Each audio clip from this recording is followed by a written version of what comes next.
The first answer my mother erased was sad. I had checked the box beside frequently feel sad on the mental health evaluation form. Before I could move to the next question, Mom took the pen from my hand and drew a hard line through the check mark. How could you possibly be sad? She asked. Who in this house has ever mistreated you? I looked down at the next line and checked social anxiety. She frowned. You were so bubbly when you were little. Stop filling this out with nonsense. The waiting room was quiet enough that I could hear the pen click against her thumbnail.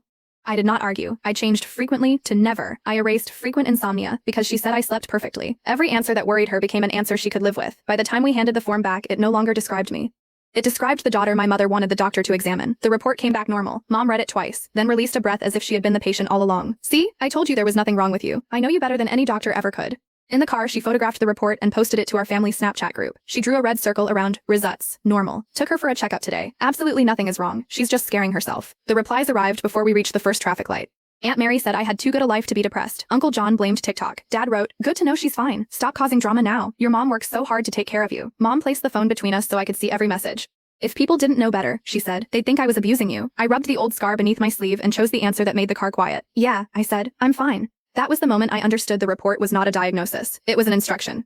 From then on, I became perfectly normal. I got out of bed at exactly 6:30 every morning. I ate whatever Mom served, even when my stomach twisted after the first few bites. Before school, I stood still while she searched my backpack and my phone. When she deleted the notes where I had written what I could not say aloud, I did not stop her. This stuff is whiny and dramatic, she said, handing the phone back. Write about happy things from now on. So I did. At school, I sat straight. When Miss Jenkins called on me, I answered clearly. When my desk mate asked whether I was feeling better, I borrowed my mother's voice. I was always fine. I was just overthinking things. At home, I chopped vegetables, folded laundry, and scrubbed a clean patch of floor until my wrist ached. Mom watched me from the kitchen and told Aunt Mary that checkup was worth it. She's finally snapped out of it. At 10 every night, she pushed open my bedroom door without knocking. She checked my uniform, my homework, and my face. See? She said. Isn't it so much better to be normal? Thank you, Mom. That answer always made her smile. One night after she turned off my light, I heard Dad ask why she was keeping the evaluation report. Just in case she tries to pull another stunt, Mom whispered.